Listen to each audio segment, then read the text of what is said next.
Quelles sont les conséquences de la décision nigérienne de cessation de l'exploitation française de la mine d'Imouraren? Quelles sont les conséquences de la décision du Niger de mettre fin à l'exploitation française de la mine, la grande mine d'uranium? D'abord, l'uranium, vous devez le savoir, c'est une matière première hautement stratégique parce que c'est la matière première qui permet de produire à très bas coût de l'électricité et c'est une matière première qui permet de produire, bien sûr, l'arme la plus importante de la Terre, l'arme nucléaire. Donc c'est une matière première qui est l'objet de convoitise. Et je voudrais vous rappeler une lettre du 2 août 1939, écrite par le grand physicien germano-américain Albert Einstein au président Franklin Delano Roosevelt. Einstein, dans cette lettre, disait à peu près ceci, je vous résume le message d'Einstein. Il est important que les États-Unis empêchent qui que ce soit de mettre la main sur l'uranium du Congo. Il est important que les États-Unis empêchent que des Congolais soient maîtres des richesses minières du Congo, car ces richesses minières sont hautement importantes pour la suprématie, l'hégémonie, la domination américaine sur le monde. Il faudra donc veiller, tout le temps que l'Amérique voudra être puissante, à ce que les richesses du Congo profitent d'abord aux Américains et seulement après aux Congolais. C'est en résumé la substance de la lettre écrite par le grand physicien germano-américain Albert Einstein au président américain Franklin Delano Roosevelt au mois d'août 1939. Mais on peut appliquer ce raisonnement, d'Einstein, on peut parfaitement l'appliquer à toutes les matières premières africaines. Les grandes puissances occidentales ont toujours veillé à ce qu'à la tête des pays africains, il y ait des dirigeants qui n'exploitent pas ces richesses en faveur des peuples, mais qui exploitent ces richesses en faveur des anciennes puissances négrières, des anciennes puissances coloniales, des puissances néocoloniales et des puissances impérialistes. Vous êtes d'accord avec moi là-dessus? Tous les coups d'État, une centaine qui ont été organisés à la tête des pays africains entre 1960 et 2024, ont souvent été organisés par des puissances étrangères qui voulaient imposer à la tête des pays africains des dirigeants qui vont brader les ressources énergétiques africaines au profit des multinationales occidentales, orientales en particulier. Vous êtes d'accord avec moi? Donc, quelles sont les conséquences de la décision du Niger de mettre fin à l'exploitation française de la mine d'Imouraren?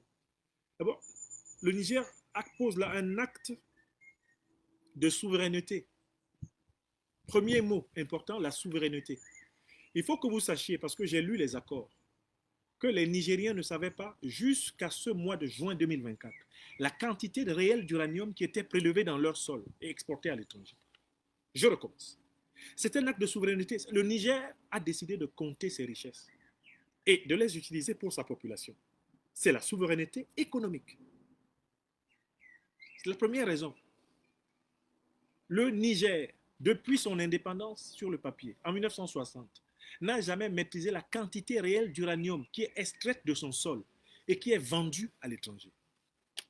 C'est-à-dire que les entreprises françaises qui se sont succédées à la tête du Niger n'ont jamais rendu compte des quantités réelles de richesses minières qu'elles retirent du sous-sol nigérien.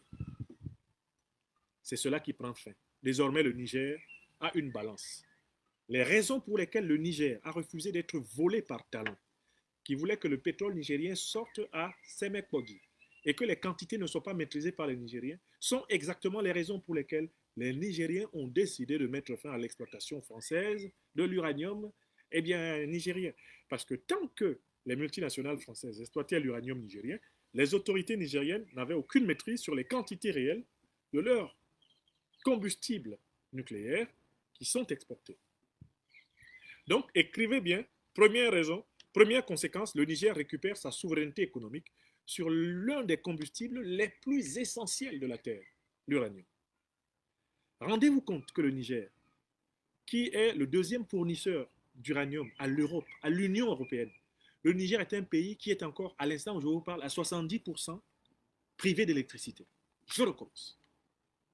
Rendez-vous compte que 64 ans après l'indépendance formelle, le Niger, qui est un pays qui est le deuxième fournisseur officiel, mais en réalité le premier fournisseur officieux d'uranium de toute l'Union européenne, le Niger est à 70% sans courant.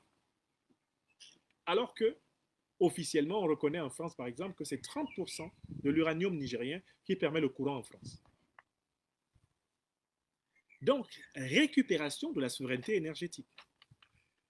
Il y a une deuxième conséquence. C'est une conséquence économique.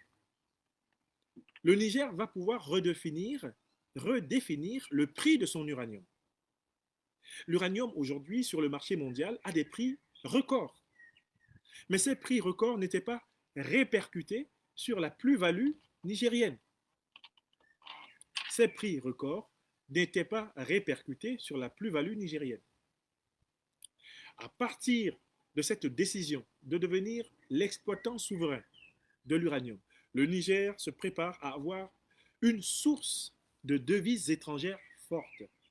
Si le Niger peut contrôler les quantités d'uranium qu'il vend et vendre l'uranium au prix réel du marché international, le Niger vient d'avoir une source de revenus comparable au pétrole, ce qui va booster sa croissance et permettre précisément un développement de métiers de plus-value intermédiaires sur place au Niger.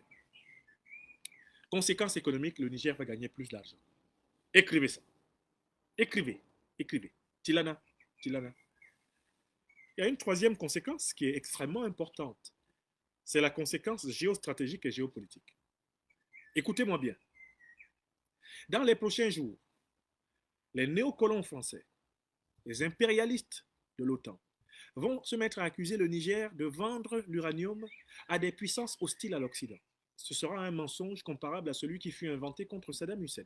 Écrivez ça. Je recommence une deuxième fois, avant la troisième fois. Il va y avoir une conséquence géostratégique et géopolitique. On va commencer à classer le Niger dans les grands médias occidentaux comme étant un État voyou. On va se mettre à dire que le Niger veut vendre l'uranium à l'Iran, que le Niger est en train de vendre l'uranium à la Corée du Nord, que le Niger est en train de vendre l'uranium au Venezuela, que le Niger est en train de vendre l'uranium à Cuba. Je vous donne la liste des pays qui vont être nommés dans leurs mensonges traditionnels. On va essayer de présenter le Niger comme un pays qui, en vertu de sa liberté de vendre son uranium à qui il veut, menacerait la paix et la sécurité internationale. Vous êtes d'accord avec moi? Écrivez ça. Tilana, je suis là pour vous dire les choses qui vont arriver. Les autorités nigériennes, face à ces conséquences, doivent donc se préparer. Non seulement à faire que l'uranium nigérien rapporte beaucoup d'argent au peuple nigérien, mais à veiller à ce que les accusations fallacieuses contre le Niger ne soient pas possibles. Enfin, il va y avoir des conséquences diplomatiques sévères.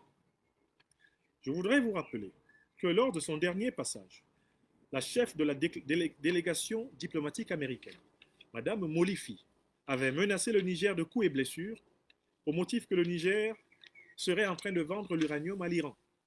Maintenant que le Niger retire l'exploitation de l'uranium à la puissance française à travers son groupe multinational Orano, les États-Unis vont s'engouffrer dans cette pression. Il va falloir s'attendre en particulier à une grosse pression américaine. Ils ont réinstallé leur base de drones au sud de la Libye. Ils se réinstallent au Sénégal. Ils se réinstallent actuellement, tout naturellement, en Côte d'Ivoire où Alassane Ouattara leur a tendu les bras ouverts. Ils se réinstallent au Bénin de talon.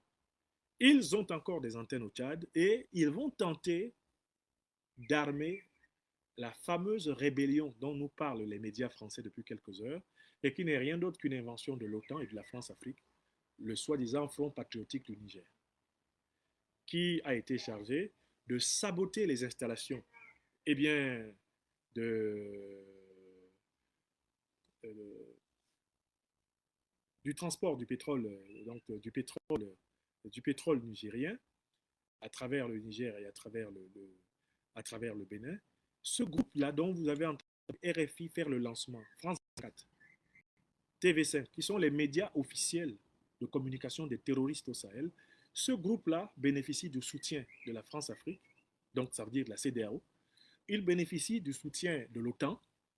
Ce groupe est armé par l'OTAN et des micro-groupes seront installés à partir du Tchad, à partir de la Côte d'Ivoire, à partir du Bénin, à partir du Sénégal, à partir de la Mauritanie et à partir de l'Algérie pour harceler l'Alliance des États du Sahel. Et puis, il va y avoir des accusations diplomatiques sévères, des accusations diplomatiques scandaleuses contre le Niger.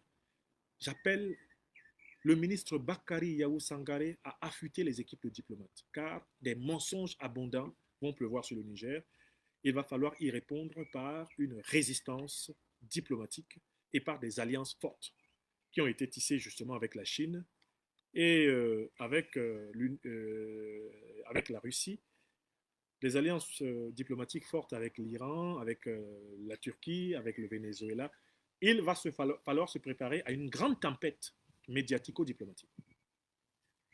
Donc voilà les conséquences de la décision nigérienne. Pour l'Afrique, le Niger montre que la souveraineté économique est possible, et notamment la souveraineté énergétique est possible, parce que, en effet, si l'Afrique gagne un peu plus d'argent, beaucoup d'argent à travers ses commodités, l'Afrique va pouvoir rapatrier tous les métiers industriels liés au diamant, liés à l'or, liés à l'uranium, liés au cobalt, liés au lithium, liés au plutonium. Tous les métiers qui sont liés à ces filières de commodités, de matières premières, vont pouvoir être des métiers africains, permettre ainsi de retenir la jeune main-d'œuvre africaine sur le continent et de lui donner un avenir meilleur. Le Niger, en ce sens, est donc un pionnier dans le domaine de la lutte pour la souveraineté économique, la souveraineté énergétique africaine. La République démocratique du Congo, tous les pays détenteurs de matières premières faramineuses devront s'inspirer dans les prochains jours de l'exemple du Niger.